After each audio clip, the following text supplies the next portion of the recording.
Bonjour à tous, ravi de vous retrouver pour cette nouvelle édition de Sénat 360. Voici les titres.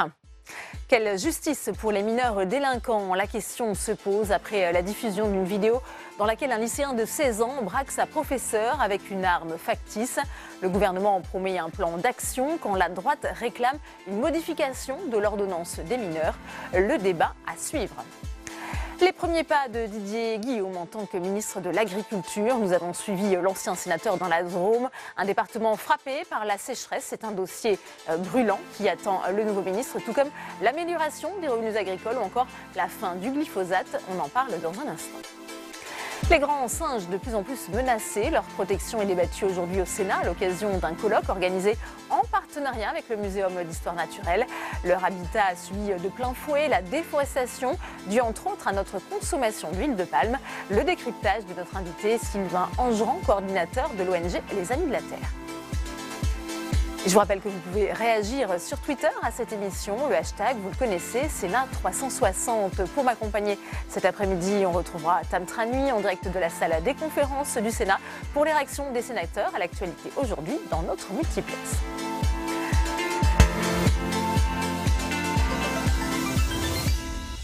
Mais avant de développer tous ces titres, Emmanuel Macron était dans l'Aude une semaine après les inondations qui ont fait 14 morts.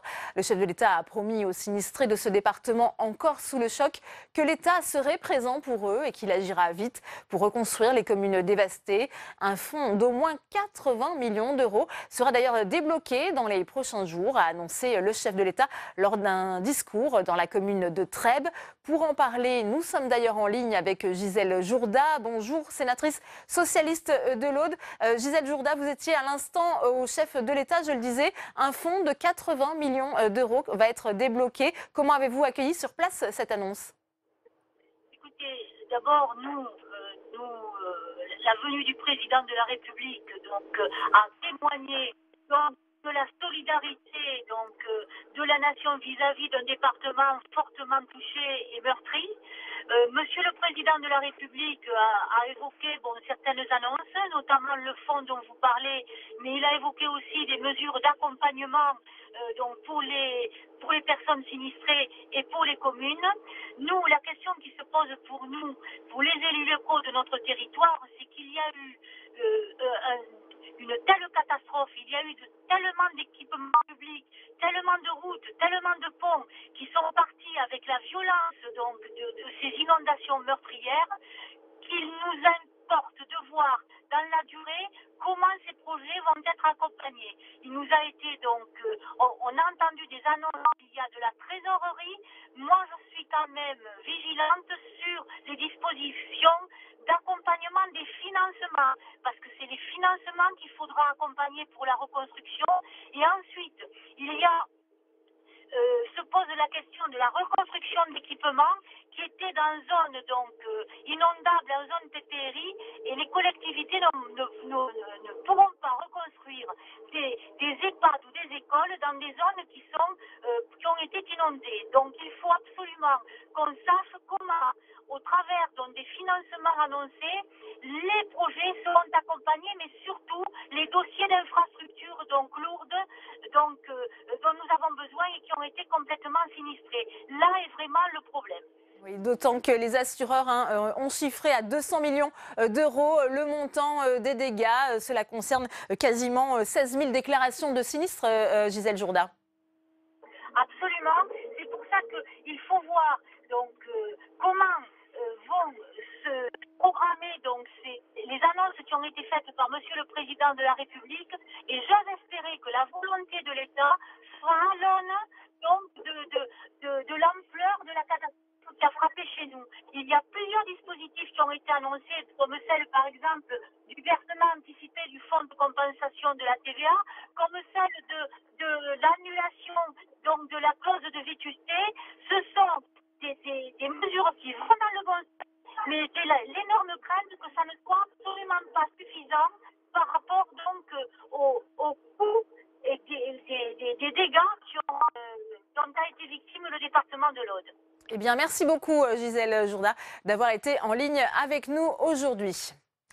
La vidéo a suscité l'indignation jusqu'au sommet de l'État, celle d'un élève filmé en train de braquer sa professeure avec une arme factice. C'était dans un lycée de Créteil.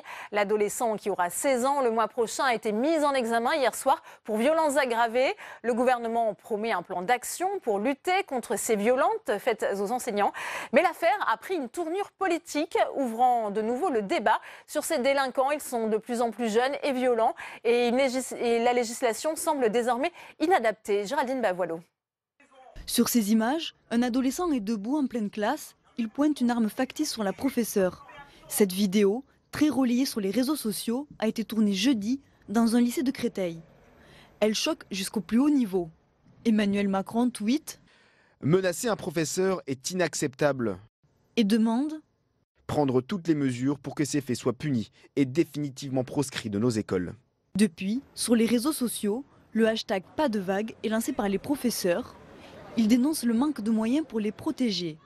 Jean-Michel Blanquer promet lui des mesures fermes, l'interdiction des portables au lycée et la création d'un comité stratégique. Ce sont des actes complètement inacceptables. C'est pourquoi d'ailleurs les mesures qui s'imposent ont été prises immédiatement. Nous avons porté plainte dès vendredi. Les 2 élèves ont été mis en garde à vue. Les suites judiciaires sont prévues. Et puis par ailleurs, le processus menant aux sanctions disciplinaires a commencé pour qu'il puisse évidemment y avoir une sanction ferme pour ces faits qui sont inacceptables. Une information judiciaire a été ouverte pour violences aggravées contre l'enseignante. L'adolescente de 15 ans risque 5 ans de prison. Des mesures insuffisantes pour le président du Sénat. Il ne suffira pas de tweeter pour résoudre ce genre de situation. Il y a l'excuse de la majorité pénale. Certains proposent de l'inverser, que l'excuse ne puisse être, j'allais dire, prise en compte que par décision du juge. Il y a la question de la majorité pénale, puis il y a d'autres questions de société. Le temps de l'instruction, des mesures conservatoires devraient être prises. Côté éducation nationale, l'adolescent passera à la rentrée en conseil de discipline et risque une exclusion définitive. Et premier invité de notre multiplex, c'est le sénateur LR des Hauts-de-Seine, Roger Karoutchi. Il répond à vos questions, Tam Tranui. Oui, Roger Karoutchi, tout d'abord, que vous inspirent ces images très violentes de cet élève qui braque une enseignante, cela dans un lycée de Créteil? C'est l'évolution de la société. Personne ne s'illusionne sur la situation dans un certain nombre de quartiers, dans un certain nombre de villes. Elle a été beaucoup décrite. Il y a eu beaucoup de bagarres de bandes très jeunes, dans le Val-de-Marne, en Seine-Saint-Denis, dans le nord des Hauts-de-Seine. Voilà, c'est une situation que connaissent les enseignants depuis un certain temps. Alors là, c'est filmé, donc c'est diffusé. Mais ce genre d'incident se produit avec des couteaux, avec des revolvers, pas toujours d'ailleurs d'illusion. Oui, c'est une arme factice, il faut une arme préciser. factice dans le cas présent. Mais c'est vrai que la menace, elle existe en permanence. Est-ce que vous avez confiance dans le ministre de l'Éducation, Jean-Michel Blanquer, qui annonce vouloir restaurer l'autorité dans l'école? Est-ce que vous pensez L'ordre et l'autorité. L'ordre et l'autorité. Les 2 mots sont importants. L'ordre, parce que ces images prouvent qu'il n'y a plus d'ordre, que les enseignants, pour certains, capituler tout simplement parce qu'ils ne se sentent pas soutenus par l'administration, s'ils protestent, s'ils demandent des sanctions, s'ils demandent des actions en justice. Donc oui, il faut rétablir l'ordre et l'autorité. Moi, j'attends de savoir quelles sont les mesures que M. Blanquer veut émettre. Est-ce que ça veut dire que chaque fois qu'il y a un incident, le chef d'établissement saisit immédiatement la police et la justice? Ça veut dire qu'immédiatement le conseil de discipline? J'attends de savoir ce que sont les mesures concrètes qu'il propose. On lui fait confiance parce que c'est un homme d'expérience et un homme plutôt sage, mais j'attends de connaître les mesures. Pour l'instant, Jean-Michel Blanquer annonce aussi avant tout vouloir responsabiliser les familles. C'est un premier pas pour vous? Ça, je l'entends depuis 25 ans. Alors, responsabiliser les familles, oui, mais quand vous avez des gamins de 12 ans, 13 ans, 14 ans qui ne respectent plus leurs propres parents, pourquoi voulez-vous qu'ils respectent la responsabilisation des familles? Ça n'a pas de sens. Donc on sait très bien qu'il y a un certain nombre de gamins qui échappent malheureusement aux règles de la société ou aux règles de leur propre famille. C'est contre cela, évidemment, qu'il faut prendre des sanctions. Alors, Roger Karoutchi, en tout cas, cette affaire relance déjà un débat à droite sur la question de l'abaissement de la majorité pénale, sur la fameuse ordonnance de 1945 sur les mineurs. Pour vous, est-ce que cette ordonnance, aujourd'hui, est toujours adaptée à la jeunesse, à l'état de notre jeunesse? Elle a été modifiée 3 ou 4 fois déjà, depuis le début des années 2000.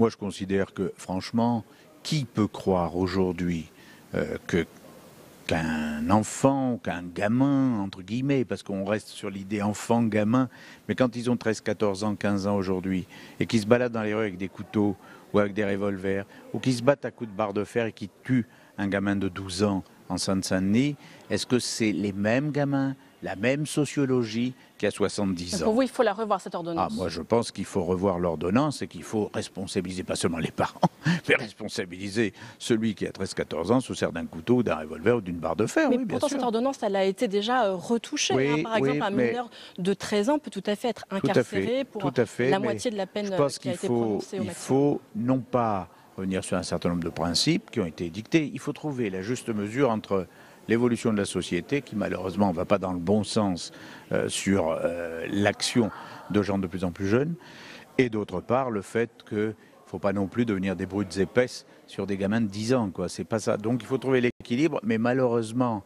dire, comme on l'a dit longtemps, que les moins de 15 ans, on ne peut pas les toucher, on ne peut pas les judiciariser, franchement, ça ne correspond pas à la situation d'aujourd'hui. Et les victimes ne peuvent pas comprendre que quelqu'un qui a été tué par des gamins de 13-14 ans à coups de barre de fer n'ait pas de sanction plus lourde qu'aujourd'hui. Donc il faut trouver un équilibre, mais un équilibre de fermeté. Merci beaucoup, Merci Roger Carucci, d'avoir répondu à mes questions.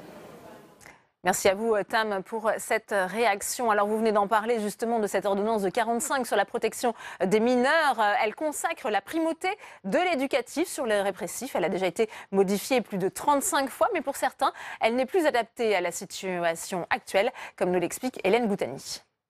L'ordonnance de 1945 est au fondement de la justice pour mineurs. Les auteurs du texte partaient d'un constat: un enfant délinquant doit être protégé en même temps qu'il est puni. Les mesures contre un délinquant sont alors proportionnées à l'âge et décidées par une juridiction spécialisée. Pour un enfant de 10 ans, ce seront des mesures éducatives, liberté surveillée, placement dans un établissement d'éducation. Entre 10 et 13 ans, les mesures éducatives peuvent être accompagnées de sanctions, comme l'interdiction de fréquenter certains lieux ou l'obligation de suivre des stages de formation civique. À partir de 13 ans, les sanctions se font plus dures, avec la possibilité de placer l'enfant dans un centre éducatif fermé ou des amendes allant jusqu'à 7 500 €. Des peines de prison peuvent aussi être appliquées, mais elles ne pourront excéder la moitié de celles d'un adulte pour des faits similaires, une atténuation de peine appelée excuse de minorité. Enfin, un adolescent âgé de plus de 16 ans peut se voir infliger des sanctions qui, selon les circonstances, peuvent atteindre celles réservées à un adulte. En France, la responsabilité pénale d'un mineur est évaluée en fonction de son discernement. Une absence de responsabilité pénale que certains voudraient remettre en cause pour lutter contre l'augmentation de la délinquance juvénile. Premier obstacle, depuis une décision du Conseil constitutionnel en 2002, la majorité pénale à 18 ans a bien valeur constitutionnelle. Second obstacle, la Convention internationale relative aux droits de l'enfant signée par la France, qui prévoit un arsenal juridique spécifique aux mineurs. Et on continue les réactions avec vous, Tam Tranui. Vous êtes avec le sénateur Jean-Marie Bockel. Il a été en charge de ces questions de justice des mineurs. Exactement.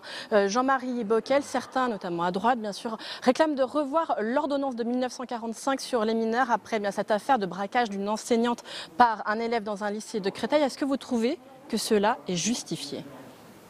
Vous savez, l'ordonnance de 45, on oublie souvent de le dire, elle a été modifiée des dizaines de fois et adaptée à plusieurs reprises en France. Donc ça n'est plus vraiment l'ordonnance de 45. Ensuite, faut-il la modifier? Elle est de plus en plus sévère, il est vrai, depuis ces dernières années. Oui, c'est-à-dire qu'aujourd'hui, je dirais, moi, je ne suis ni pour ni contre, parce que je considère que c'est le faux débat à la française qui est un peu l'arbre qui cache la forêt. Je m'explique. Aujourd'hui, lorsque un mineur est mis en cause, lorsque, à un moment ou un autre, pour ceux qui sont les plus durs, les plus difficiles, ceux qui sont visés d'ailleurs par cette intention de baisser l'âge de la majorité pénale, qu'est-ce qu'on fait? Je me suis beaucoup intéressé à ces questions, notamment lorsque j'étais secrétaire d'État à la justice. À la justice, sous Nicolas Sarkozy. Je me suis penché sur la question pénitentiaire, y compris sur les mineurs.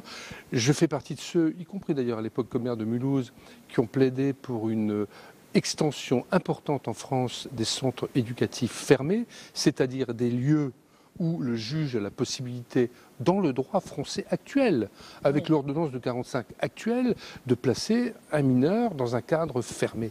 Ce sont des lieux... pas des prisons, mais des centres éducatifs fermés. C'est des lieux privatifs de liberté. Il y a aussi des quartiers de mineurs dans les prisons, bien entendu, mais au long cours, si on veut garder, s'agissant de mineurs, la dimension à un moment ou à un autre de réinsertion, si je puis dire, de corriger le tir et de permettre à certains de ces jeunes au moins, il y a toujours des échecs, mais de repartir plutôt que d'entrer dans une vie de délinquance, de prison, de liberté de prison, eh bien, on est arrivé aujourd'hui dans une société où il faut des lieux forts. Ces centres éducatifs fermés, il y a différentes sortes. Il y en a qui sont plus ou moins privatifs de liberté, mais ils existent. Alors, et oui, tout ça, le droit le permet déjà, c'est ce que vous nous dites en fait. Et il faut développer ça. Alors ça, c'est un aspect. L'autre aspect par rapport à ce fait divers insupportable et inacceptable, c'est aussi un climat général. Nous, on attend beaucoup, bien entendu, de M. Blanquer et aussi, bien sûr, des services de police. Restaurer l'ordre, l'autorité à l'école, c'est essentiel. L'autorité, parce qu'au fond, le fond de l'affaire est là. On est plus sur ce sentiment insupportable que sur une gravité extrême, qui arrive aussi. Il y a aussi des faits d'une extrême gravité. Mais je pense qu'il ne faut pas oublier ça. Après, effectivement, même dans un contexte d'une éducation nationale complètement restaurée dans ses missions, travail dont je crois qu'il est en cours, je l'espère en tout cas. Il y aura Faites confiance au ministre de l'Éducation nationale. Lui, je lui fais confiance. Après, il faut que ça suive. Mais il y aura toujours, évidemment, et encore pendant longtemps, malheureusement, des situations où il faudra sévir. Et il ne faudra pas hésiter, parce que ça fait aussi partie de l'éducation. On a tous connu ça, une certaine sévérité, la sanction, ça fait partie de l'éducation, à condition, et naturellement, qu'on se donne les moyens. Et aujourd'hui, en France, il faut bien reconnaître qu'on a fait des efforts, on a fait des progrès, mais on est encore loin du compte. Et c'est ça le vrai débat. Bien, merci beaucoup Jean-Marie Bockel pour votre réaction. Merci à vous, Tam, et on reviendra sur ce thème dans un instant avec mes invités. Mais avant cela, nous avons suivi le premier déplacement de Didier Guillaume, le nouveau ministre de l'Agriculture.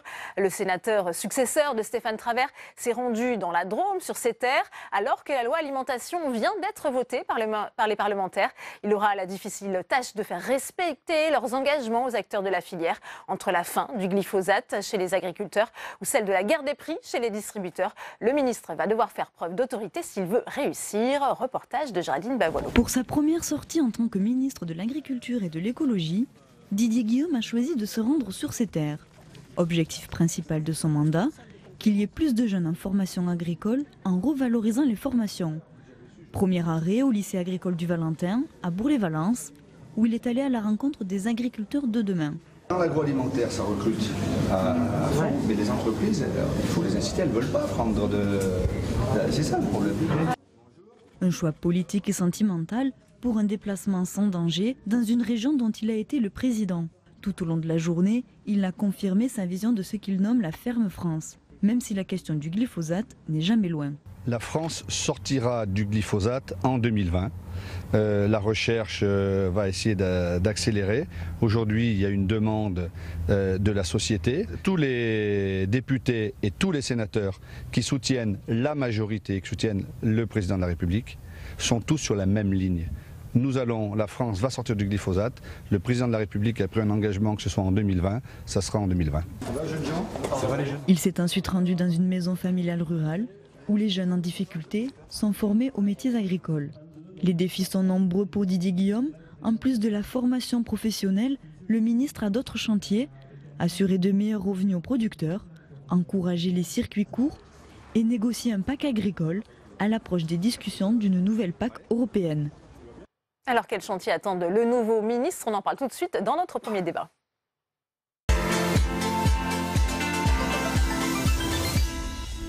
J'ai le plaisir d'accueillir sur ce plateau Jérôme Bignon. Bonjour, vous êtes sénateur Les Indépendants de la Somme. Merci d'être avec nous. Pierre Médevielle est également sur ce plateau. Bonjour, sénateur centriste de la Haute-Garonne. Pour nous accompagner également Laurent Pinatel. Merci d'être avec nous. Vous êtes le porte-parole national de la Confédération paysanne. Et Jérémy Deserle, bonjour, président des jeunes agriculteurs. Je le disais, les chantiers sont nombreux pour Didier Guillaume. Quel regard portez-vous sur l'homme? On le connaît très bien ici. Il a été sénateur. Il connaît très bien ces questions agricoles. Il a notamment été le conseiller politique de Jean Glavany. Bien, écoutez, l'historique avec Didier Guillaume et notamment les jeunes agriculteurs et peut-être le syndicalisme agricole dans sa globalité, les relations ont plutôt été bonnes et constructives avec l'ancien sénateur Didier Guillaume et maintenant ministre. Bon, on n'est pas ministre comme on est sénateur, donc on attend de lui qu'il fasse ses preuves aussi dans ce ministère et on l'attendra sur un certain nombre de sujets tels que la possibilité de rendre efficaces les états généraux de l'alimentation. Je pense que Stéphane Travert avait fait un gros travail. Maintenant, il s'agit que Didier Guillaume le poursuive. Ouais, je le disais, effectivement, Laurent Pinatel, ça va être un des premiers dossiers pour le nouveau ministre, faire appliquer cette loi qui doit permettre notamment aux agriculteurs d'avoir un meilleur revenu. Ouais, moi je rejoins Jérémy De Serre. Il y a un énorme travail qui a été fait par le ministre évidemment, mais aussi par tous les gens qui ont joué le jeu de la concertation, par tous les gens qui ont cru aussi au discours de Rungis du président de la République là il y a un an, où on nous avait annoncé effectivement l'inversion de la composition du prix, c'est-à-dire qu'on allait partir du coût de revient des paysans et des paysannes pour aboutir à un prix final qui rémunère correctement. Ça a suscité beaucoup d'espoir en fait dans les campagnes, dans une année qui est assez morose. On pourrait parler de la sécheresse, on pourrait parler des prix qui sont assez stable vers le bas. Et du coup, cet élan de Rungis, l'envie qu'il a suscité, l'espoir qu'il a suscité dans la campagne, aujourd'hui ça retombe. Moi j'étais avec des paysans de ma commune samedi matin, là. On discutait entre nous et en fait les gens ils disent en fait voilà, on y a cru une nouvelle fois, on est très déçus. Donc il va falloir quand même que Didier Guillaume, notamment à travers ce qui reste à faire dans la loi, c'est-à-dire les ordonnances, notamment la définition du prix abusivement bas, il va falloir que Didier Guillaume marque un peu son territoire par rapport à l'agroalimentaire, ce qu'avait pas su faire Stéphane Travert. Ouais. Pierre Médevielle, c'est vrai que ces mesures seront faites par ordonnance, ça va être un marqueur fort. On est à l'aube des négociations commerciales dans ce secteur. Est-ce qu'il y a un risque justement pour que le bras de fer finalement reprenne entre à la fois les distributeurs et les producteurs? On sait que de toute façon les distributeurs seront omniprésents dans toutes les commissions qui vont fixer les prix, donc nous ne sommes pas naïfs.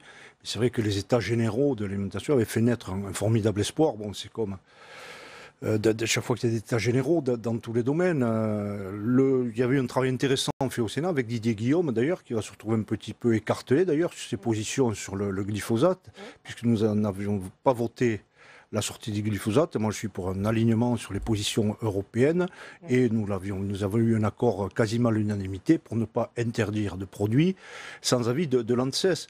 Mais là c'est vrai qu'il va y avoir un nouveau bras de fer. Ce texte a été une déception. On n'a pas compris que tout le travail qui a été fait au Sénat échoue complètement en CMP. On s'attendait quand même à avoir certains amendements sur lesquels il y avait des compromis. Certains avaient été votés à l'unanimité. Par exemple, Pierre Médevielle, vous pensez la création du fonds de pension pour les victimes des produits phytosanitaires qui avait été voté à l'unanimité. Et nous avons été complètement retoqués au niveau de la CMP. Et c'est pour cette raison que nous n'avons pas jugé utile de réexaminer le texte en seconde lecture, puisque nous savions de toute façon où nous allions après des discussions avec les députés En Marche. Donc Didier Guillaume, c'est vrai, a du pain sur la planche, puisque la situation, ce sont pas mes voisins qui vont me démentir, mais est tendue dans tous les domaines de l'agriculture, soit chez les céréaliers, chez les éleveurs, dans tous les domaines. La prochaine PAC promet d'être tendue aussi, avec des contraintes budgétaires qui ne nous arrangent pas. Et donc, on va y venir, si vous voulez bien, mais c'est vrai que beaucoup de choses ont été dites. Je voudrais vous entendre, Jérôme Bignon, sur cette question des revenus agricoles.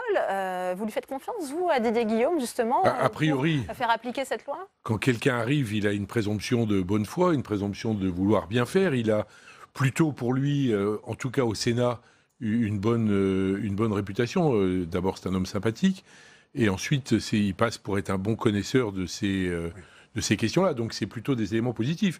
Les éléments positifs qui concernent sa personne ne résolvent pas, ne l'aideront peut-être à créer un bon climat, mais ne l'aideront pas nécessairement à résoudre les problèmes extrêmement difficiles qu'il a devant lui, qui ont été évoqués par mes interlocuteurs à l'instant. On n'a pas cité le Brexit, mais il va falloir parler du Brexit. La PAC, on est en train de préparer la PAC 2020. Enfin, il a devant lui un nombre de problèmes. Si on va de la sécheresse qu'on a connue cette année, donc les problèmes climatiques, on passe par le Brexit, on parle du glyphosate, etc., il il y a une masse de problèmes qui est énorme. Alors, Je crois que tout le monde est passionné à l'idée de les résoudre. Glyphosate, puisque ça a été les premières déclarations de Didier Guillaume sur ce thème. C'est une épineuse question. Jérémy De Serle, on sait que le ministre l'a rappelé, ça sera interdit pendant ce quinquennat, mais il y a quand même, on attend toujours des preuves scientifiques, nous dit le ministre. Depuis un mois, il n'y a pas une semaine sans que l'agriculture ou les agriculteurs soient montrés du doigt, que ce soit pour le glyphosate, que ce soit pour d'autres produits phytosanitaires, que ce soit pour la production de viande et l'abattage des animaux, que ce soit pour la condition des poulets élevés en cage. Toutes les semaines, il y a quelque chose. Donc ce ministre aura aussi la responsabilité, pour le glyphosate comme pour d'autres choses, de ramener un peu de sérénité, de pragmatisme et arrêter de faire de ces sujets de société des sujets binaires. C'est pas... oui, on va tout faire pour mettre en place tout ce qui est possible de mettre en place pour accompagner les agriculteurs à sortir du glyphosate d'ici 3 ans. C'est ce qu'essaye d'expliquer Didier Guillaume. Mais voilà, dès que les alternatives seront trouvées, c'est ce que... dès que les alternatives seront trouvées, c'est ce qui permettra de sortir le plus sereinement possible aussi les agriculteurs de tout ça. Et quand on demande un minimum de preuves, tout ça, pour essayer de savoir, enfin je veux dire, aujourd'hui les enfants nés sans bras, malheureusement, se trouvent sur un périmètre géographique bien précis. Il n'y en a pas aux 4 coins de la France, donc on ne peut pas généraliser cet événement comme ça, d'un claquement de doigts, en disant on va tout arrêter parce que c'est à cause de ça. Donc oui, il y a une suspicion. Il y a de plus en plus d'inquiétudes malgré tout, Laurent Pinatel. Il y a urgence quand même à non, mais il y a urgence. des pesticides. Il y a urgence à sortir des pesticides parce que les pesticides, ils rendent malades en premier lieu, celles et ceux qui les utilisent, c'est-à-dire les paysans et les paysannes. Ça, c'est quelque chose d'important. Mais après, c'est pas binaire, je suis tout à fait d'accord. C'est pas oui, on va sortir, on n'utilise pas des pesticides. Le monde agricole n'utilise pas les pesticides par le simple plaisir d'utiliser des pesticides. On est dans une compétition européenne. Des pratiques sur ce point. Il y a une évolution des pratiques, mais on est surtout dans une compétition européenne où on voit aujourd'hui qu'on a en Europe des gens qui ont des conditions d'exploitation de leurs travailleurs qui sont telles, comme un producteur, par exemple un arboriculteur français, ne peut pas se permettre de perdre une partie, même infime, de sa récolte. Autrement, c'est son revenu qui fout le camp. Et malgré ça, il n'a encore pas de revenu. Donc ça veut dire que l'arme chimique, elle est là en face d'une arme, j'allais dire, d'exploitation sociale des travailleurs et des travailleuses à l'autre bout de l'Europe. Donc, soit on va sur une Europe, on va parler de la PAC, où on arrive à avoir une harmonisation sociale, à tirer tout le monde vers le haut et qu'après on soit à prix égal. Et là, on pourra enfin demander aux paysans et aux paysannes de sortir de la dépendance chimique, de sortir de la dépendance aux pesticides. Mais je pense qu'il ne faut pas non plus se focaliser uniquement sur le débat. Enfin, tous les jours, on parle de l'arrêt du glyphosate. C'est quelque chose d'important. Aujourd'hui, dans les campagnes, ce qui intéresse et ce qui préoccupe beaucoup les paysans et les paysannes, c'est qu'ils n'ont plus de revenus. C'est que tous les 2 jours, il y a un paysan qui se suicide et que ça ne peut pas durer. Donc, le glypho, les pesticides, effectivement, mais Didier Guillaume, il a face à lui une espèce de feuille noire de l'agriculture sur laquelle il va vraiment falloir qu'il travaille fort. Comment il peut les accompagner, Pierre Médevielle, justement, les agriculteurs, pour sortir du Je pense qu'on le fait, mais on ne dit pas ce qu'il faut dire. Monsieur l'a rappelé, les premières victimes, des fois, sont quand même les utilisateurs. Donc, ce sont des gens responsables qui ont pris des mesures pour diminuer un petit peu les épandages, mais jusqu'à preuve du contraire. Moi, je rapporte sur le glyphosate pour la Commission des Affaires européennes, pour l'OPEX, où je vais remettre un rapport le 13 décembre. Nous n'avons aucune preuve, aucune étude qui prouve la cancérogénicité du glyphosate. L'OMS, pourtant, le classe... Non, le cirque. Ouais. Le cirque, l'ANSES a d'ailleurs dit très clairement qu'il avait été surclassé en 2B sous pression médiatique. Donc c'est quand même l'ANSES. C'est pas la peine, je crois, de se doter d'agences aussi performantes que l'ANSES si on doit s'asseoir sur ces recommandations. Et il y avait d'ailleurs un amendement dans la loi agriculture-alimentation qui interdisait, qui devait limiter toute interdiction arbitraire de ces produits, ce qui n'est pas normal. Faut faire très attention avec les pesticides. Alors évidemment, il y a une image, on regarde toujours la mort, les maladies, les bébés sans bras, c'est dramatique. Mais enfin, n'oublions pas que c'est quand même notre trousse à pharmacie. En agriculture comme en médecine humaine, il y aura toujours des infections bactériennes, des infections mycologiques, des invasions d'insectes. Attention à ne pas vider complètement la trousse à pharmacie. Ce que dit l'ANSES aussi, où on va se trouver démunis dès qu'il y aura les premières maladies, les premiers... C'est une question, je crois, d'équilibre, mais soyons pragmatiques, écoutons les scientifiques et laissons les agriculteurs travailler en paix. Jean Bignon, ça vous surprend ces propos de remise en cause encore des conclusions de l'OMS, hein, puisque l'OMS classe pourtant le glyphosate comme sur quelle herbicide. Base Sur quelle base? Ils n'ont aucune étude. Moi, j'ai 2 collaborateurs avec l'OPEX qui ont travaillé justement sur le glyphosate spécifiquement pendant 7 mois. J'ai à peu près 25 études qui ont été réalisées dans des pays différents et aucune ne parle de cancérogénicité pour le glyphosate. Jean Bignon. J'ai confiance en Pierre Médevielle. C'est d'abord un très bon parlementaire et ensuite, et c'est un spécialiste de ces questions-là. C'est un scientifique. C'est probablement un de ceux qui connaît mieux la question au Sénat parce qu'il l'a pratiquée professionnellement. C'est quand même une garantie. Il ne parle pas dans une démagogie pour faire plaisir au monde agricole. Je crois que le monde agricole rêverait de produire sans glyphosate. Bien sûr, tout le monde. Parce que d'abord, ça coûte cher. Et que de mettre ces produits-là, c'est pas bon. C'est la première préoccupation. Ensuite, ils savent que s'il y a des gens qui sont en danger sur ces produits-là, les premiers, ce sont eux. Deuxième raison. Mais la difficulté à laquelle ils sont confrontés, c'est que d'abord, il y a cette incertitude qui pèse. Alors, on ne peut pas, il n'y a pas de présomption de responsabilité qui pèse sur ce produit parce qu'il a été montré du doigt. La présomption de responsabilité, il faut l'étayer par une démonstration juridique qui, pour l'instant, n'est pas établie. Le président de la République a pris entre guillemets, le risque. On va opposer un principe de précaution aussi sur ces questions, Jean Bignon. C'est la surtransposition toujours des normes européennes. Le président de la République a dit dans 3 ans, on arrête. Mais il l'a dit d'ailleurs, il n'a pas fait voter la loi. Non, si on trouve des solutions. Il a dit si on trouve des solutions. On oublie toujours, on arrête dans 3 ans. Il a dit, moi le rêve, ça serait qu'on arrête dans 2 ans si on pouvait. Hein, et tout le monde serait très heureux. Donc c'est un vrai souci. Et on oublie quelque chose d'essentiel aussi, c'est qu'on est dans un monde qui est très concurrentiel. Et comment on fait pour nourrir n'oublions jamais que la France est autosuffisante sur le plan alimentaire depuis pas si longtemps que ça. Hein, c'était... l'Europe existait, l'Europe à 6 existait, qu'on n'était pas encore autosuffisant alimentaire. Donc on est vraiment dans un espèce de jeu où il faut faire attention de ne pas se faire peur par une espèce de surinterprétation de phénomènes. Enfin, c'est exactement ça. Quand je dis qu'il faut essayer d'être pragmatique, bien sûr que le principe de précaution, c'est une sécurité, c'est de la prudence, mais sauf que le principe de précaution, si on dit... on met le principe de précaution en interdisant les agriculteurs de consommer d'utiliser du glyphosate. Mais que par contre, on laisse rentrer tout un tas de produits venant des 4 coins du monde où là, il n'y a pas du tout ces réglementations-là. Je suis désolé, le glyphosate des États-Unis, il n'est pas meilleur que celui de la France s'il est mauvais en France. Donc, soyons cohérents et pragmatiques et ne sortons pas des choses en 2 temps 3 mouvements sans réfléchir au reste. Si on interdit le glyphosate à la consommation, à l'utilisation pour les agriculteurs, on interdit tous les produits qui rentrent en France et qui risquent d'avoir du glyphosate. C'est tout. Nous, on produit des endives dans la Somme. Des produits, il y a des molécules qui ne peuvent pas mettre sur ces endives. Eh bien, il y a des endives qui rentrent d'Espagne avec la molécule qui est interdite en France. Et donc, les Français achètent dans les grandes surfaces à des prix moindres, parce que les récoltes sont meilleures, des endives qui ont été touchées par des molécules qui sont interdites en France. Ouais, Laurent Pinatel. On ne s'en sort pas de ce débat, on sait qu'il est très passionné. Oui, mais il est passionné parce qu'il n'est pas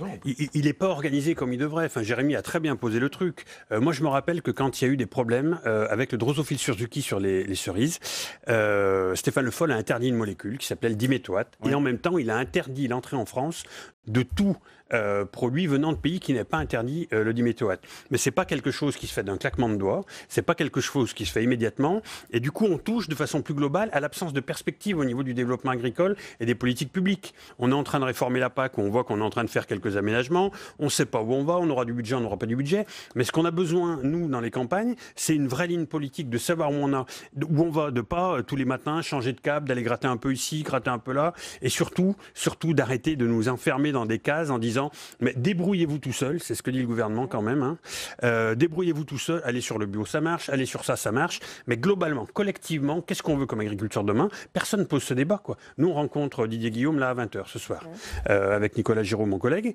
c'est la question qu'on va lui poser, quoi. comment ils voient l'agriculture dans 5 ans, dans 10 ans, dans 20 ans. C'est ça qui est important. Aujourd'hui, on a une absence totale de lisibilité et de vision politique. De vision, de stratégie.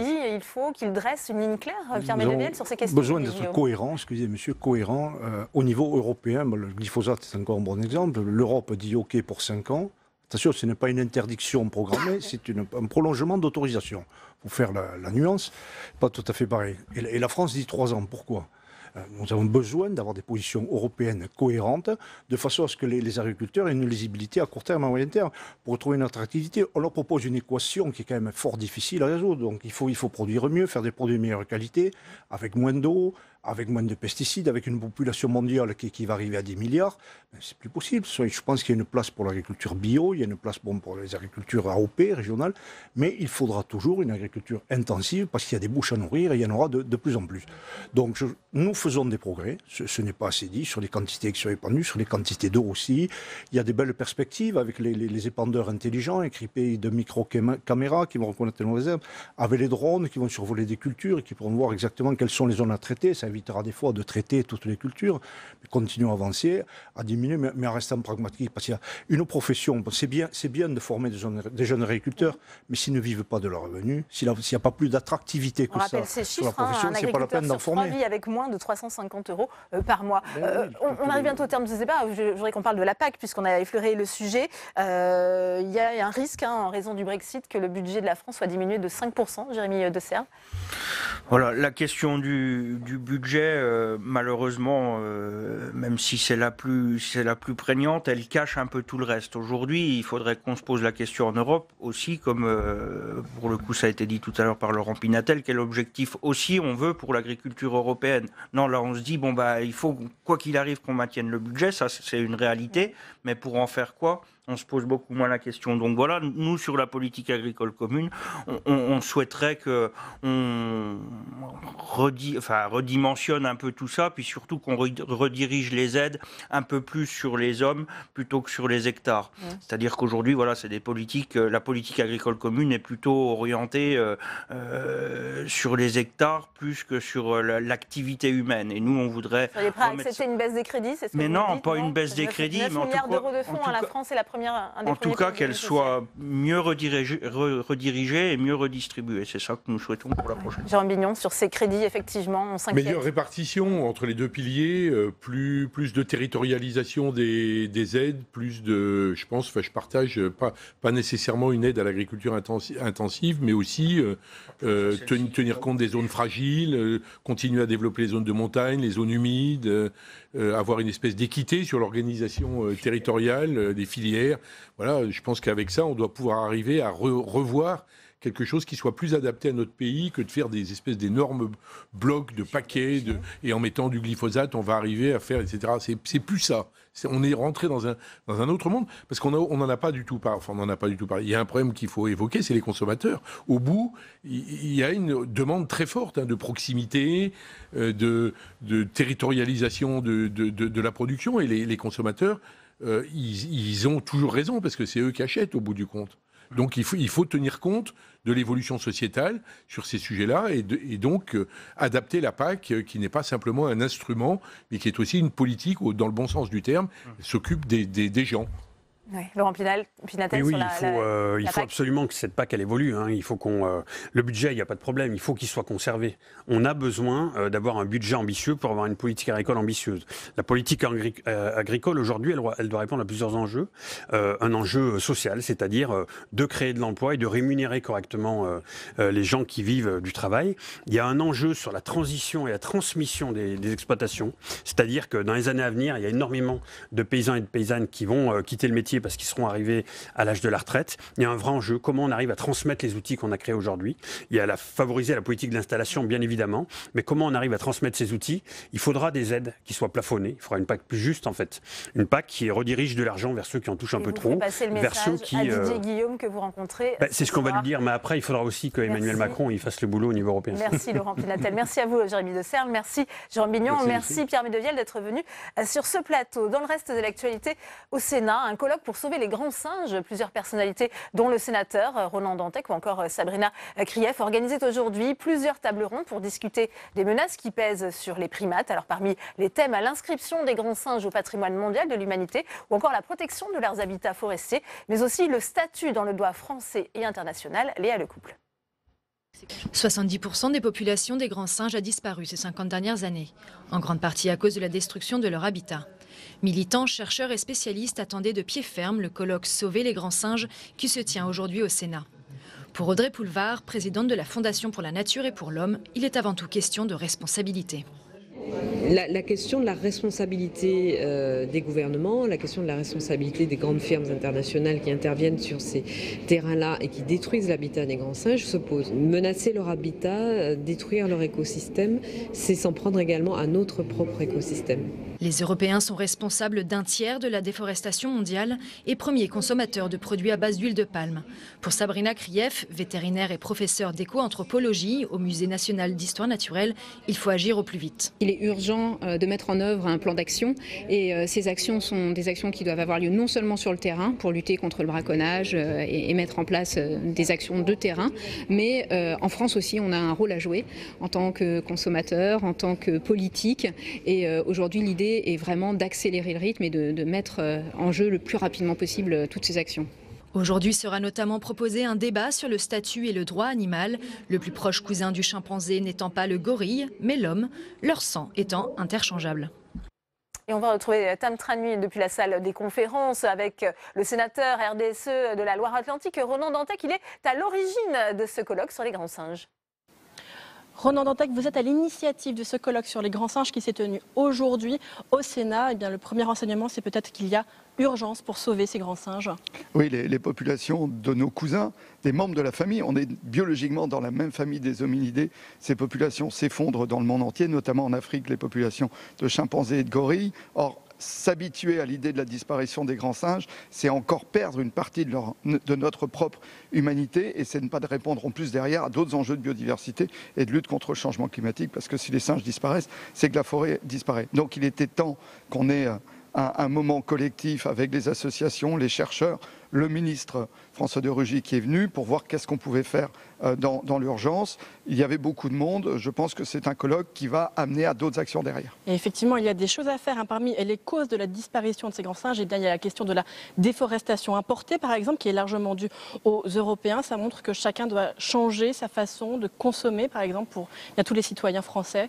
Alors, on a eu un très long débat cet après-midi avec des entreprises, des ONG, les représentants du ministère et de pays africains, des ambassadeurs étaient présents pour essayer de voir que faire. Je crois qu'il y a plusieurs échelles. Il y a l'échelle des projets. Nous avons, par exemple, nous savons que en Malaisie, si on crée des corridors pour les orang-outans, les populations iront mieux et ça ne change pas obligatoirement l'économie de l'huile de palme. Mais pour d'autres pays, aujourd'hui, c'est bien quand même les cultures d'exportation qui sont responsables de la déforestation qu'il faut limiter. Il faut limiter les agrocarburants, nous le savons. Il faut partager la ressource entre l'Europe et les grands émergents qui deviennent des consommateurs massifs aussi, y compris de chocolat ou de café. Donc il faut trouver cet équilibre. On le sait, y compris avec le rapport du GIEC, sur un autre plan qui est le plan climatique, qu'on est en bordure du précipice. Il faut d'urgence trouver ces équilibres. C'est ce qu'on a essayé un petit peu d'explorer cet après-midi.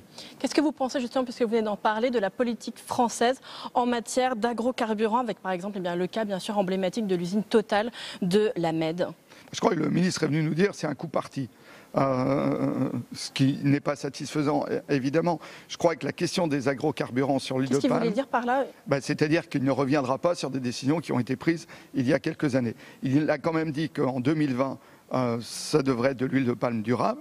Il faut encore vérifier quel niveau de transparence de la part de Total, mais que derrière, la vraie question, c'est qu'il faut bien comprendre qu'il y a une compétition entre l'huile de palme alimentaire et les besoins alimentaires du monde entier augmentent, ce que nous ont dit les ONG, et l'huile de palme carburant. On ne pourra pas tout faire, sauf à déforester la totalité de la planète et à la fin mourir du dérèglement climatique. Donc il faut trouver cet équilibre-là, et on voit bien qu'aujourd'hui il n'est pas trouvé, qu'on a des projets anciens, non cohérents entre eux, et que et finalement tirer le fil du grand singe, notre cousin proche, pour dire il va disparaître, c'est aussi l'occasion de se reposer toutes ces questions. Est-ce que vous faites confiance au gouvernement pour agir en la matière quand on voit qu'Emmanuel Wargon, la nouvelle secrétaire d'État à l'écologie, a défendu il y a quelques temps l'huile de palme lorsqu'elle travaillait chez Danone? C'est une polémique actuellement. Oui, mais si on était provocateur, on dirait qu'elle a défendu l'huile de palme comme produit alimentaire et donc pas comme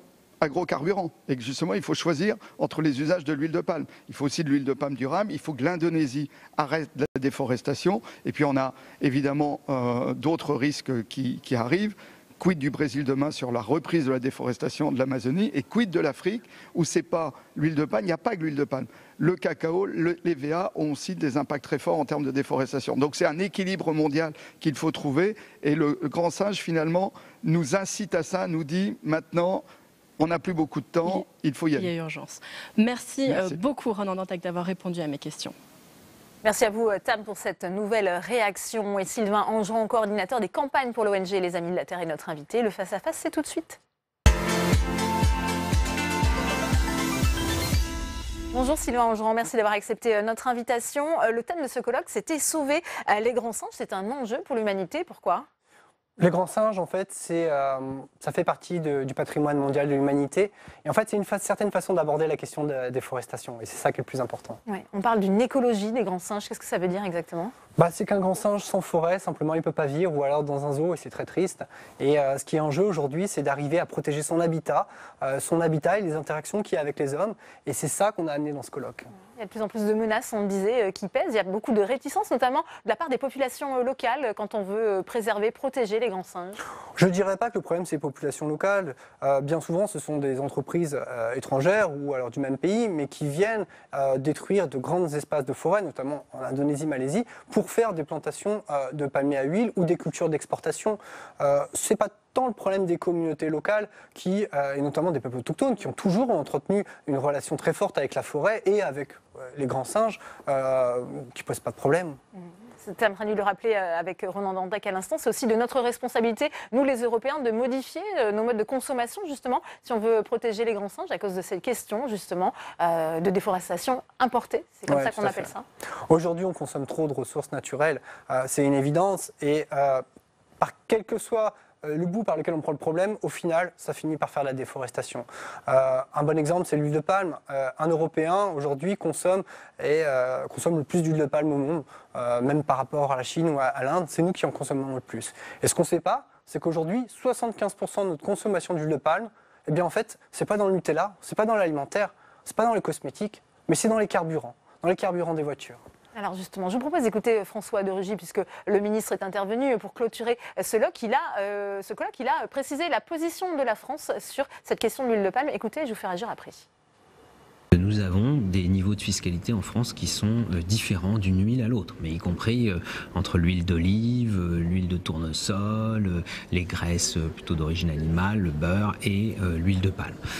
Bien sûr que nous souhaitons qu'il y ait progressivement quelque chose de convergent, ou en tout cas de plus logique. Il y a aussi des relations internationales que la France entretient avec les pays qui sont producteurs d'huile de palme et que nous voulons entraîner, et qui travaillent sur des filières de certification, sur la protection de la biodiversité. Il y a encore beaucoup à faire. Et quand j'interviens dans un colloque sur les grands singes, et donc sur la protection du milieu de vie de ces grands singes, qui est la forêt tropicale, bien évidemment qu'il faut faire le lien entre la protection de ces animaux sauvages et la biodiversité forestière, et donc tout faire pour non seulement lutter contre la déforestation, mais parfois pour reconquérir de la forêt. Mais il faut le faire de façon graduelle. On ne le fait pas en un jour, et on ne le fait pas simplement avec une fiscalité en France. Ça vous fait réagir ce qu'on vient d'entendre, Sylvain Angeron? Vous lui faites confiance à François de Rugy, justement, pour mener efficacement une politique? Alors à la fois, il disait cette question de la fiscalité qui concerne les huiles de palme, mais aussi le fait de travailler main dans la main avec les autres pays. Pour nous, c'est la langue de bois, très clairement. Monsieur le ministre a répété 9 fois pendant son discours, il faut être clair, il faut être cohérent. Simplement, quand on nous dit ça, pour nous, c'est la preuve qu'on ne l'est pas, justement. On a une question très simple qui se pose à nous. C'est est-ce que oui ou non, on va laisser Total importer massivement de l'huile de palme et faire bondir les importations françaises de plus 64%. Voilà. On peut être d'accord avec une partie du discours de M. Durugy. Nous, les premiers, on pense qu'effectivement, sur l'huile de palme alimentaire, aujourd'hui, les certifications ne marchent pas. Il faut améliorer les choses. Mais on ne pourra pas faire ça si, d'un autre côté, on ne fixe pas une limite très claire avec le développement de nouveaux usages énergétiques. Et c'est ça qui est aujourd'hui sur la table du ministre, qui était sur la table de Mme Royal, sur la table de M. Hulot, et tout le monde se refile la balle. Mais nous, on ne lâchera pas. Notre question, elle est très claire. C'est est-ce qu'effectivement le ministre va fixer un cap, va dire la MED, on vous donne 2 ans, 3 ans pour en finir. Il y a une discussion très importante au niveau européen qui est en cours. En février, la Commission européenne doit rendre un rapport pour nous dire si oui ou non l'huile de palme et l'huile de soja, il ne faut pas l'oublier, vont sortir de la liste des agrocarburants. On attend de la France un message très clair pour dire oui, effectivement, pour nous c'est le premier pas et on va le faire. Mais ce message-là, aujourd'hui, il n'arrive pas parce qu'on a ce type de discours où, sous prétexte de partenariat avec l'Indonésie-Malaisie, en fait, on défend des intérêts économiques. Airbus, la vente d'Airbus, la vente de contrats d'armement. Mais qu'est-ce qui prime? C'est la vente d'Airbus ou c'est effectivement la cohérence politique de dire on fixe une limite, faire des choix effectivement et de la cohérence. Est-ce qu'il faut un statut des grands singes dans le droit français et international? Ça aussi, ça fait partie des enjeux de ce colloque. Je ne sais pas s'il faut un statut des grands singes, mais je crois qu'il faut un statut. En tout cas, il faut protéger les forêts aujourd'hui. Et il faut arrêter de vouloir tout le temps inventer des nouveaux outils de droit, alors que simplement, on a besoin de décisions politiques avec tout ce qu'on peut faire aujourd'hui qui existe. La semaine dernière, au Parlement français, l'ensemble des groupes politiques a porté un amendement, non pas pour taxer l'huile de palme, qui n'est pas taxée aujourd'hui dans les carburants, mais au contraire bénéficie d'une niche fiscale. L'ensemble des groupes politiques a demandé à supprimer cette niche fiscale. Le gouvernement s'y est opposé. On continuera la bataille, et la bataille, la prochaine fois, c'est au Sénat. Eh bien, merci. Le message est passé. Merci à vous, Sylvain Angerand. Vous le savez, cette vidéo a suscité l'indignation jusqu'au sommet de l'État, celle d'un élève filmé en train de braquer sa professeure avec une arme factice. C'était dans un lycée de Créteil. L'adolescent, qui aura 16 ans le mois prochain, a été mis en examen hier soir pour violences aggravées. Le gouvernement promet un plan d'action pour lutter contre les violences faites aux enseignants. Mais l'affaire a pris une tournure politique, ouvrant notamment le débat, et on va en parler, sur ces délinquants. Ils sont de plus en plus jeunes et violents et la législation semble désormais inadaptée. Géraldine Bavoilo. Sur ces images, un adolescent est debout en pleine classe. Il pointe une arme factice sur la professeure. Cette vidéo, très relayée sur les réseaux sociaux, a été tournée jeudi dans un lycée de Créteil. Elle choque jusqu'au plus haut niveau. Emmanuel Macron tweet « Menacer un professeur est inacceptable » et demande « Prendre toutes les mesures pour que ces faits soient punis et définitivement proscrits de nos écoles ». Depuis, sur les réseaux sociaux, le hashtag Pas de vague est lancé par les professeurs. Il dénonce le manque de moyens pour les protéger. Jean-Michel Blanquer promet lui des mesures fermes, l'interdiction des portables au lycée et la création d'un comité stratégique. Ce sont des actes complètement inacceptables. C'est pourquoi d'ailleurs les mesures qui s'imposent ont été prises immédiatement. Nous avons porté plainte dès vendredi. Les 2 élèves ont été mis en garde à vue. Les suites judiciaires sont prévues. Et puis par ailleurs, le processus menant aux sanctions disciplinaires a commencé pour qu'il puisse évidemment y avoir une sanction ferme pour ces faits qui sont inacceptables. Une information judiciaire a été ouverte pour violence aggravée contre l'enseignante. L'adolescent de 15 ans risque 5 ans de prison. Des mesures insuffisantes pour le président du Sénat. Il ne suffira pas de tweeter pour résoudre ce genre de situation. Il y a l'excuse de la majorité pénale. Certains proposent de l'inverser, que l'excuse ne puisse être, j'allais dire, prise en compte que par décision du juge. Il y a la question de la majorité pénale, puis il y a d'autres questions de société. Le temps de l'instruction, des mesures conservatoires devraient être prises. Côté éducation nationale, l'adolescent passera à la rentrée en conseil de discipline et risque une exclusion définitive. Alors que dit l'ordonnance de 1945 sur la protection des mineurs? Elle consacre, vous le savez, la primauté de l'éducatif sur le répressif. Elle a été modifiée plus de 35 fois, mais pour certains, elle n'est plus adaptée à la situation actuelle. Hélène Goutani. L'ordonnance de 1945 est au fondement de la justice pour mineurs. Les auteurs du texte partaient d'un constat: un enfant délinquant doit être protégé en même temps qu'il est puni. Les mesures contre un délinquant sont alors proportionnées à l'âge et décidées par une juridiction spécialisée.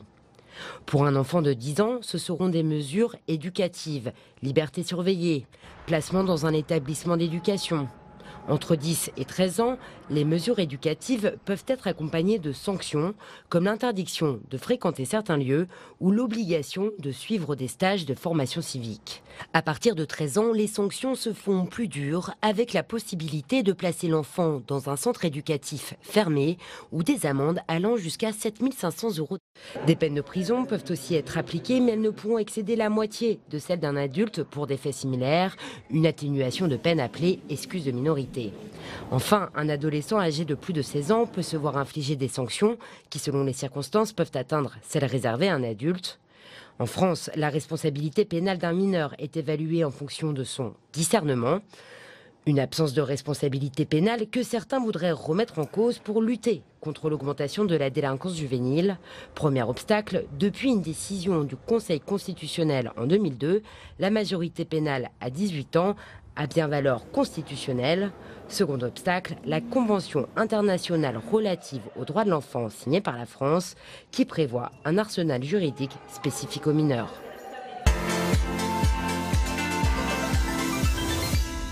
Et on ouvre le débat dans Sénat 360 avec mes invités sur ce plateau. Anaïs Vrin, bonjour, merci d'être avec nous. Vous êtes juge des enfants au tribunal de Nanterre, par ailleurs secrétaire national de l'USM. Pas du tout, syndicat de la magistrature. Pas je pense du tout, que alors ça commence très mal, du syndicat de la magistrature. Sur ce plateau également, Frédéric Sicard, merci d'être avec nous. Vous êtes avocat au barreau de Paris, ancien bâtonnier. Merci d'avoir accepté l'invitation de Public Sénat. Geoffroy Boulard est également avec nous. Vous êtes maire LR du 17e arrondissement, secrétaire départemental du Parti Les Républicains. Et puis François Calfon est également avec nous. Vous êtes conseiller régional PS d'Île-de-France. Première question pour vous, Anaïs Vrin, puisqu'on voit ce débat qui, eh bien, avec cette vidéo tournée dans ce lycée à Créteil, ça jette une lumière crue de nouveau sur cette question de la responsabilité pénale des mineurs. Vous avez été choqué vous-même par ces images? Alors je crois que la question n'est pas de savoir si j'ai été personnellement choquée, c'est quelque chose d'inacceptable. Je crois qu'il n'y aura personne pour défendre que ce à quoi on a assisté doit se passer comme ça. À vrai dire, ce n'est pas un débat très nouveau. À chaque fois qu'il y a ce qu'on peut appeler un fait divers sur ces questions-là, on remet sur le plateau la question de la responsabilité des mineurs et est-ce que cette fameuse justice des mineurs est adaptée. La réalité, c'est que la loi, elle est faite justement pour réprimer ce genre de faits et faire que ce genre d'action soit entendu, prise en charge par la justice. D'ailleurs, il semble, d'après ce que j'ai lu, que le père du jeune l'a amené au commissariat, qu'il a été mis en garde à vue, qu'il a été mis en examen. Et j'imagine que mes collègues juges des enfants vont faire leur travail, vont faire des investigations sur la personnalité. Et quand vous dites que ce n'est pas nouveau, ça veut dire quoi? C'est qu'on banalise ce type d'incident, ce type... Absolument pas. Je vous entendais dire au début que les jeunes sont de plus en plus jeunes, de plus en plus violents. C'est une contre-vérité. À vrai dire, l'histoire de la justice des mineurs nous enseigne plutôt l'inverse. C'est-à-dire que les jeunes pour lesquels l'ordonnance du 2 février 1945 est faite étaient davantage violents que nos jeunes aujourd'hui. La réalité, c'est que dans une situation moyen de violence, plus la violence nous est intolérable. Ce qui s'est passé à Créteil, tel qu'on le voit sur la vidéo, est intolérable et ça doit être pris en compte. À chaque fois qu'il y a un fait divers, il faut pouvoir y répondre, mais il ne faut pas une nouvelle loi, c'est ça la différence. Non, parce que j'ai même tweeté de soutien aux enseignants sur cette affaire Pas de vague, parce que tout acte de violence est totalement intolérable. Dans une Alors on rappelle, c'est un hashtag qui a été lancé sur les réseaux sociaux par les enseignants. Et comme d'une certaine manière une forme de réputation supposée de la gauche ayant une forme de sympathie ou de tolérance vis-à-vis de ces actes, ayant tendance à minimiser leur portée, moi je dis le contraire. Je dis tout acte est un défi au bien commun, au service public, et j'emploie à dessein ce mot. Alors là, après, où je peux rejoindre Madame la magistrate là, sur ce sujet-là, c'est que c'est pas nouveau qu'il y a ce type de fait. Et en réalité, c'est pas le sujet de la réponse pénale en premier. Et c'est pour ça que j'ai soutenu, c'est le sujet de la mobilisation sociétale. Et c'est bien que les enseignants, qui sont réputés très ouverts, finalement, et très tolérants, puissent eux-mêmes, finalement, susciter, un peu comme il y a eu le mouvement MeToo, une mobilisation du corps social. Et ça me paraît très important. La deuxième chose, quand même, qui n'est pas anodine, c'est que si on dit pas de vague et pas stop la violence, c'est parce qu'il y a une institution scolaire qui n'aime pas qu'on aille mettre les pieds dans les dysfonctionnements, comme on peut dire de manière technocratique. Moi, j'ai été élu de terrain et je peux vous dire que quand il y a des groupes qui mêlent la police, qui mêlent le procureur, le parquet et l'éducation nationale, quand vous avez des problèmes de ce type, il arrive que, et quelle que soit la majorité politique, ça n'est pas une affaire politique, et bien que quand il y a un problème comme ça, finalement on exclut ou on repositionne l'enfant dans un autre milieu scolaire dans lequel on sait qu'il ne pourra pas aller parce que c'est à une vingtaine de kilomètres. Bref, il y a une culture de la défausse qui est absolument intolérable. Et je crois que la première chose que nous devons dire ici, en tant que, avec le discernement nécessaire, c'est aussi une affaire de moyens, c'est le soutien aux enseignants et le soutien au fait que finalement, ça ne peut pas être l'hystérie finalement de la notoriété personnelle. Est-ce que la justice est aujourd'hui adaptée à cette délinquance des jeunes ? Moi, je veux d'abord apporter mon soutien aux enseignants. On est d'accord sur ce plateau pour le dire. C'est dramatique ce qui s'est passé. C'est pas nouveau, contrairement à ce qu'on pourrait laisser entendre. La violence est de plus en plus importante dans les établissements. Elle est de plus en plus jeune, surtout. Et là, ce sont les enseignants qui sont visés. Mais il y a plusieurs choses à distinguer. À la fois ce qui se passe en classe, la violence dans la classe, dans le couloir, dans les couloirs dans l'établissement et aux abords de l'établissement.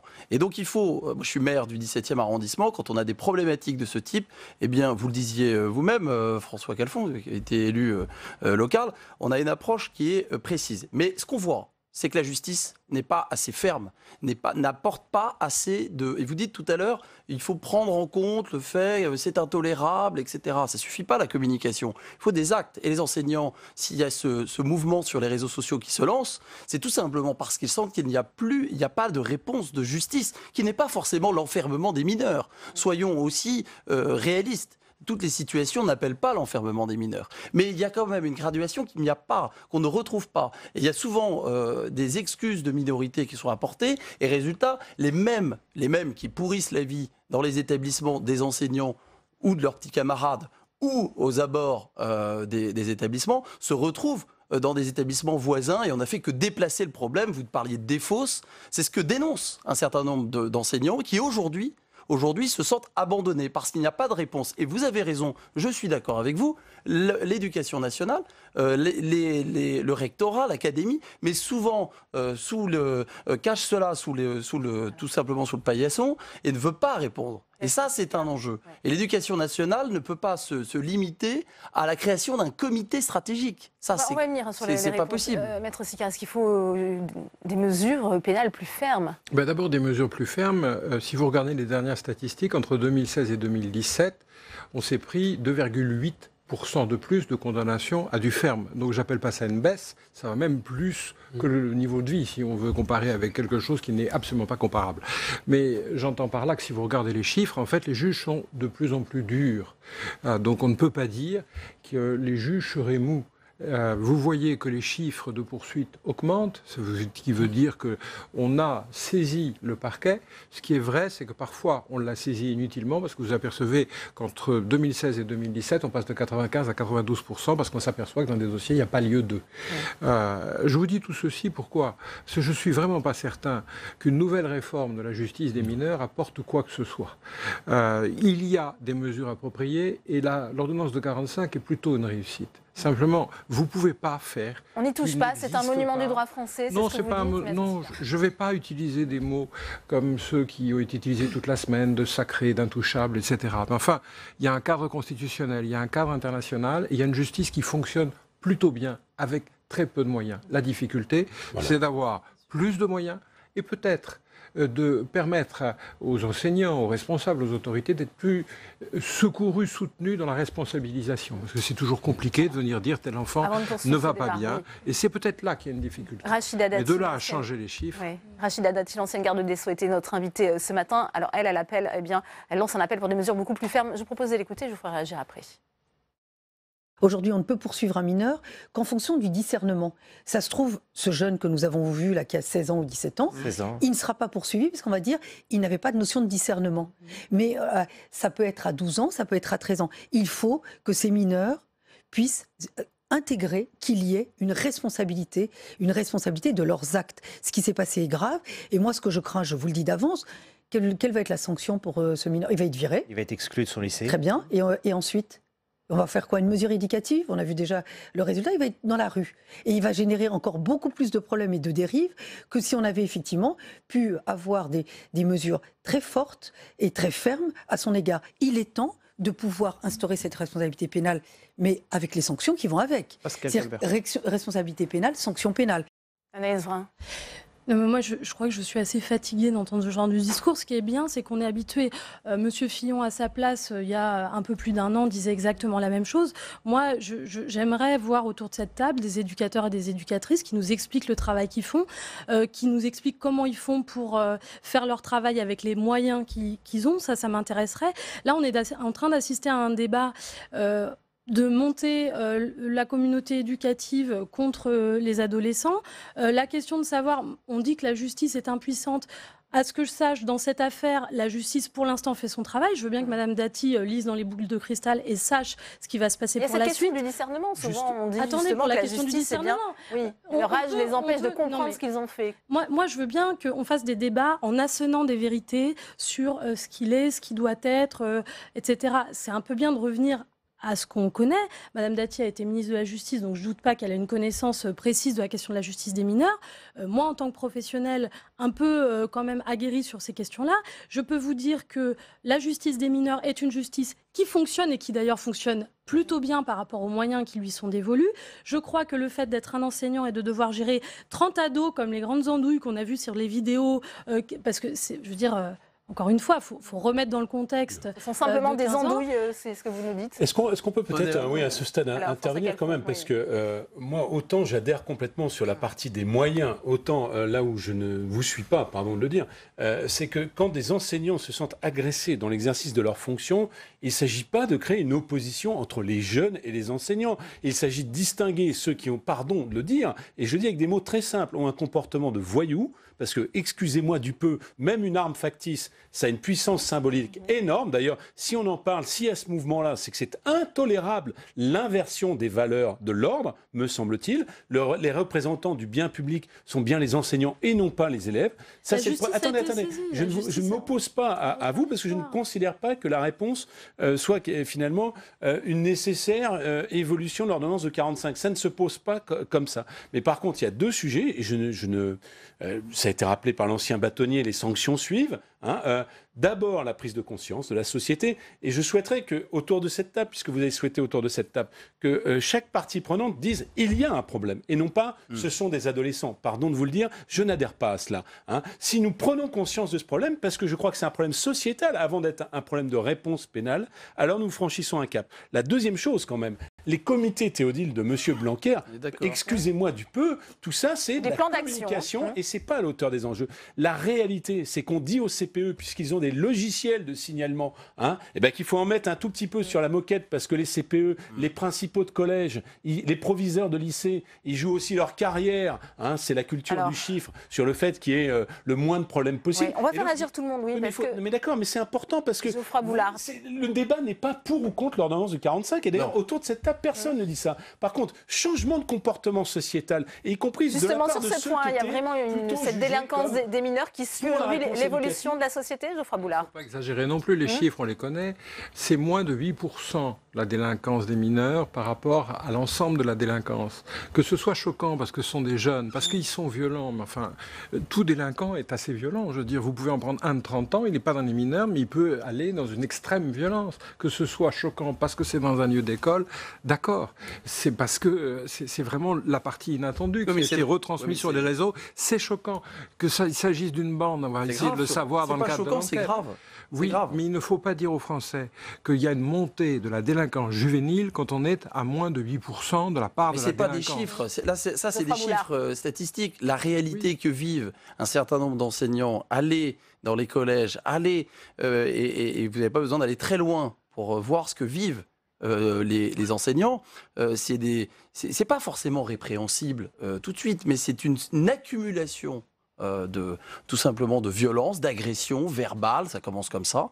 Et aujourd'hui, l'éducation nationale ne joue pas son rôle. Ce qu'on doit sanctuariser, On parlait de l'ordonnance de 45, c'est pas ça. C'est l'école, on en parle tout le temps. On dit voilà, l'école c'est sacré, mais qu'est-ce qu'on fait concrètement pour aider les enseignants à porter plainte? Qu'est-ce qu'on fait pour aider les CPE? Parce que depuis des années, on dit l'éducation au cœur des projets politiques de tous les candidats à la présidentielle. Qu'est-ce qui a été fait depuis un certain nombre d'années? Il faut aussi battre notre coupe respectivement.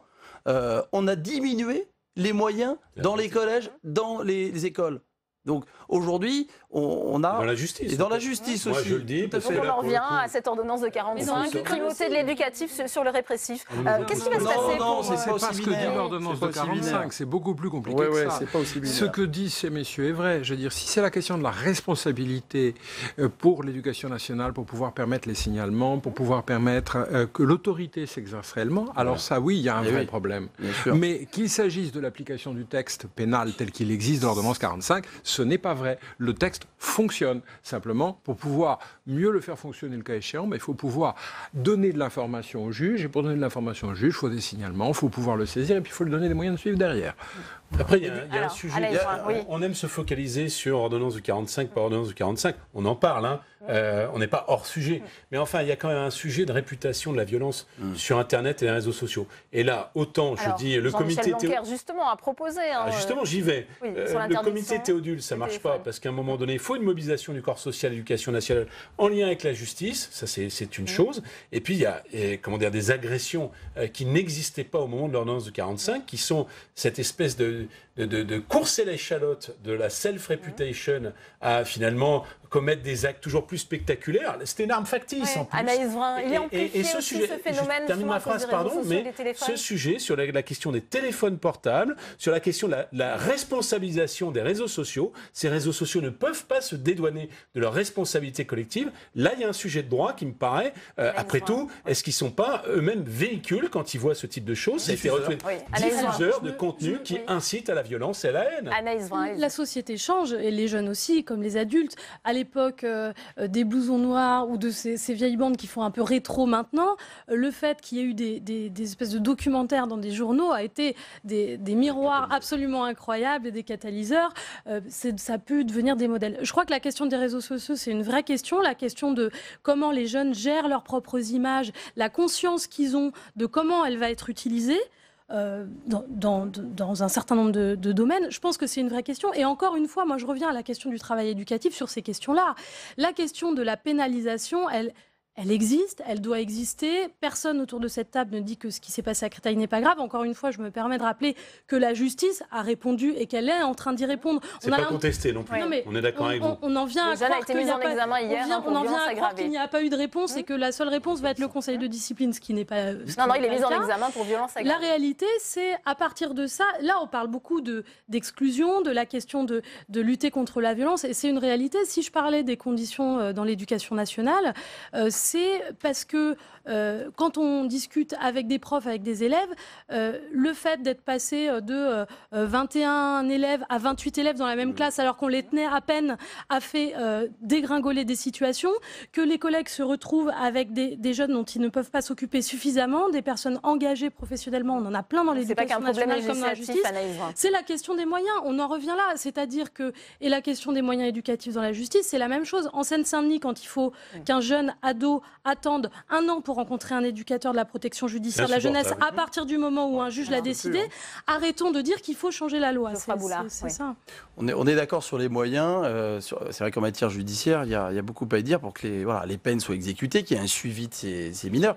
Mais on oublie quand même un acteur essentiel, ce sont les parents. La responsabilité parentale. Parce que, bien sûr, on va vouloir exclure, naturellement, sanctionner, on parlait l'ordonnance. Mais on oublie, en amont, l'éducation passe aussi par les parents.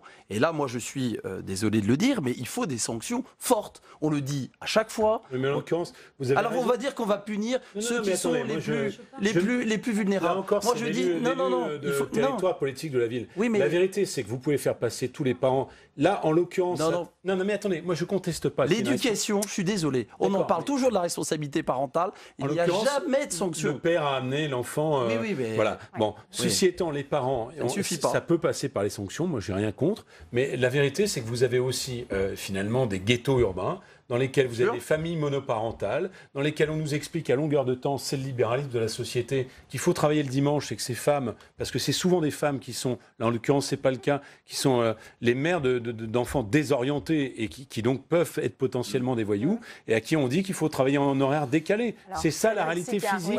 Ah non, un rôle effectivement de la part des parents. C'est pas de la caricature. On va pas excuser. C'est pas la caricature. Maître Sicard, pardon. Philosophiquement, ce n'est pas à l'État de se substituer aux parents. Enfin, en tout cas, dans notre société de liberté, telle qu'on la vit depuis quelques siècles.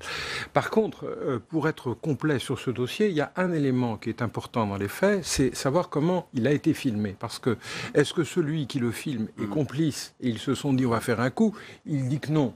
Enfin, comme l'a dit très exactement Madame le juge, comme c'est une grande andouille qui peut tout aussi bien mentir que dire la vérité, on va laisser l'enquête se faire pour essayer de savoir. Parce qu'après, la question qui se pose, c'est l'utilisation des réseaux sociaux, comme vous l'avez noté, ce que là où on peut éventuellement intervenir pour venir dire c'est la responsabilité des diffuseurs, ce qui va être quand même très complexe parce que c'est une mesure extraterritoriale pour un certain nombre de portées de choses à faire. Enfin, pourquoi pas? Essayons de le faire, soyons modernes.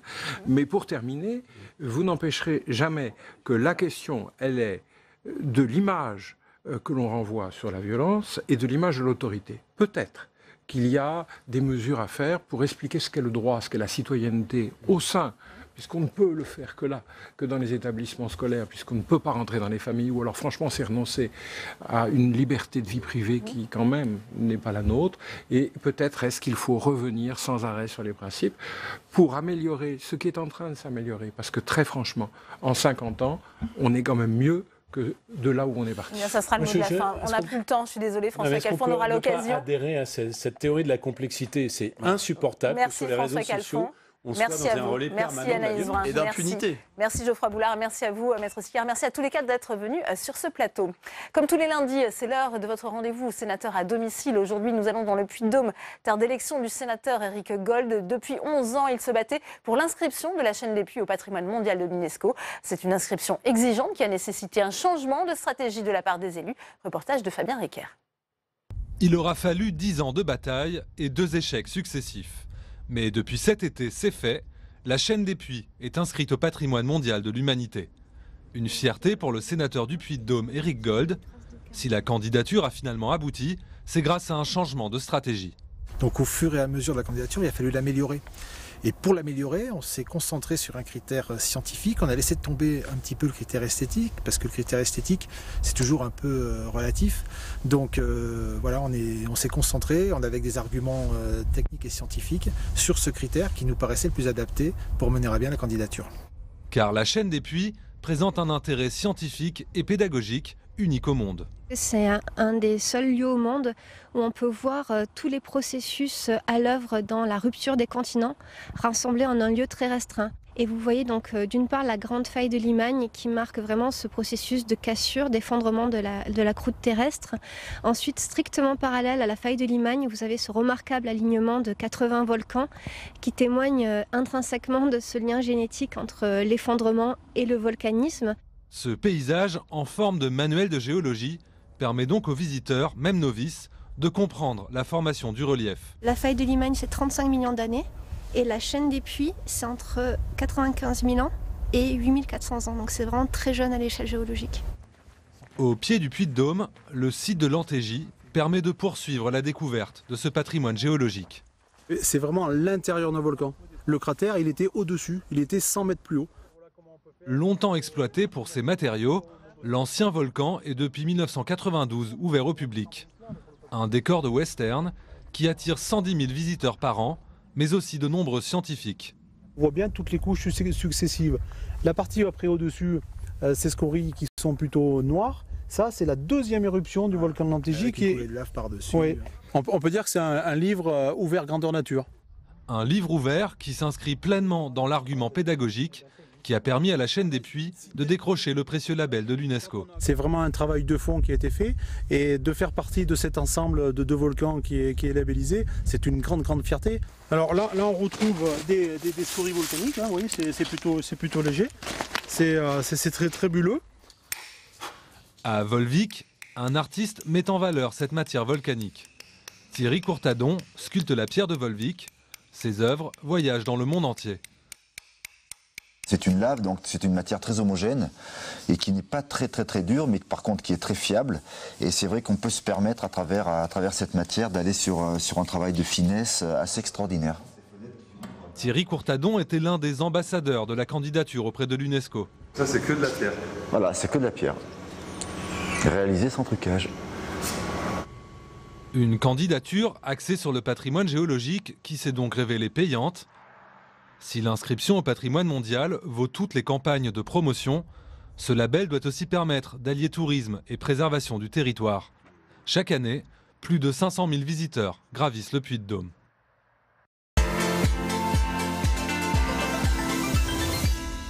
Bonjour Eric Gold. Bonjour. On voit dans ce reportage de Fabien Requerre, vous avez essuyé 2 refus avant d'obtenir cette inscription au patrimoine mondial de l'UNESCO. Il a fallu changer de stratégie, ça a été expliqué. On a davantage misé sur l'aspect géologique plutôt qu'esthétique. Racontez-nous comment ça s'est passé. Quand on parle de refus, le mot n'est pas forcément très adapté. C'est-à-dire qu'il a fallu faire évoluer la candidature. C'est un travail de longue haleine, c'est un travail qui dure un peu plus de 10 ans, mais à chaque fois, on nous a demandé d'ajouter des compléments d'information, des compléments techniques. Donc, ce que vous appelez un refus, en vérité, c'est simplement le fait d'apporter des éléments complémentaires. Oui, ça ne nous a pas découragés en tous les cas. Du tout, au contraire. On savait que la route serait longue, elle l'a été pour certains, elle l'est pour d'autres encore plus longue, donc on est à peu près dans la moyenne. Une candidature sur une dizaine d'années, il n'y a rien d'exceptionnel, c'est la norme. C'est indispensable pour la chaîne des Puys d'obtenir cette inscription, ça va permettre de préserver cet univers naturel? Oui, dans cette candidature, d'abord, il faut bien insister sur le fait que c'est un bien naturel. C'est le seul bien naturel au sein de l'Hexagone qui a été classé. Donc il y en a très peu en France, il y en a 4, mais les 3 autres sont sur des sites insulaires. Au sein de l'Hexagone, c'est le seul. Donc c'est évidemment très important, mais très important parce que c'est une candidature qui sert à préserver le bien. On parle souvent, quand on inscrit un bien, de l'attractivité potentielle qui peut en découler. Certes, c'est un élément considérable aussi dans la candidature, mais là, on a vraiment voulu insister sur la préservation du bien, la lisibilité de l'ensemble des volcans. Si demain, on n'arrive pas à préserver ce bien, on n'arrive pas à lire les volcans dans les années qui viennent, on perdra toute forme d'attractivité. Donc c'est pour nous un enjeu paysager notamment important. On a effectivement souvent le sentiment de voir ces volcans, ils ne sont pas vulnérables et pourtant ça s'effrite un volcan, Eric Gold. Bien sûr, ça s'effrite, ça se boise. Donc à partir du moment où ça s'effrite et ça se boise, ça perd un petit peu d'attractivité, ça perd en tous les cas, la visibilité n'est pas la même. Donc il faut qu'on travaille là-dessus, il faut qu'on arrive à gérer la fréquentation, puisque la fréquentation, on parlait d'ailleurs dans le reportage de plus de 500 000 visiteurs, 500 000 qui sont concentrés sur un volcan emblématique qui est le Puy-de-Dôme, mais la candidature, c'est... Il faudra limiter la fréquentation, c'est ce que vous nous dites? Il faut l'organiser différemment. La candidature, c'est sur 80 volcans, sur 30 km. C'est pas la peine de... Enfin, il faut essayer de diffuser la fréquentation pour qu'elle ne soit pas concentrée sur la zone centrale, où vous avez les volcans emblématiques comme le Puy-de-Dôme et le Puy-Pariou, par exemple. Il faut réussir à diffuser le plus possible. Lorsque vous avez des scolaires ou des groupes qui viennent, peut voir à peu près les mêmes choses sur un certain nombre de volcans. Ce n'est pas la peine de concentrer la totalité de la fréquentation sur la zone centrale.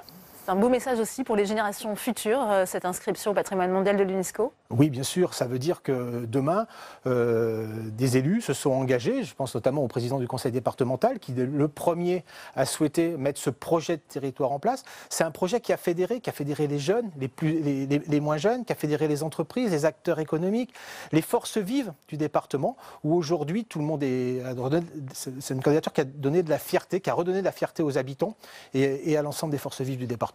On parlait de l'impact aussi économique, c'est une meilleure visibilité. Qu'attendez-vous justement en termes de retombées? Alors aujourd'hui, on vient de passer un cap. On a réussi la candidature, maintenant il faut qu'on réussisse l'inscription. Voilà, on change de cap. Ça veut dire que demain, ce projet de territoire doit en amener d'autres, mais pas forcément des projets qui sont portés par la collectivité. Il faut que ce soit des projets portés par le monde économique, par le monde universitaire. Pourquoi pas demain, puisque c'était un élément du dossier très important, le plan de gestion, comment on gère le bien pour les années futures, comment ce plan de gestion peut être partagé avec l'ensemble des sites naturels qui sont inscrits au patrimoine mondial. On pourrait ici avoir un superbe laboratoire, justement, documentation qui sert la candidature. Ce sera la prochaine étape, c'est ce que vous nous dites? Oui, c'est ça, bien sûr. Il y aura toujours le coup d'après. Et ici, voilà, on est en train de s'organiser avec justement la collectivité, les collectivités, mais aussi les entreprises, puisque vous avez une fondation qui a été créée, une fondation avec un certain nombre d'entreprises, pour justement promouvoir le département. Ça vaut n'importe quelle campagne de promotion. Et derrière, ça aussi engendre un certain nombre de projets intéressants. Mobilisation intense du parlementaire que vous êtes sur le terrain, mais aussi ici au Sénat, à Paris? Oui, c'est-à-dire qu'on m'a confié le suivi de ce dossier. Le président du département m'avait confié le suivi du dossier. Donc vous comprenez que c'est un dossier en plus très valorisant, très passionnant. Évidemment, donc c'était assez facile pour moi de pouvoir de servir de relais, notamment avec l'ambassadeur de France à l'UNESCO. Eh bien, merci Eric Gold d'avoir été notre invité, d'avoir partagé ce projet de cette chaîne des puits désormais inscrite au patrimoine mondial de l'UNESCO. Merci à vous. C'est la fin de cette édition. Merci à vous de l'avoir suivi. Votre prochain rendez-vous avec l'actualité politique, c'est On va plus loin, présenté par Rebecca Fitoussi. C'est à 18h30. D'ici là, bonne suite des programmes sur Public Sénat.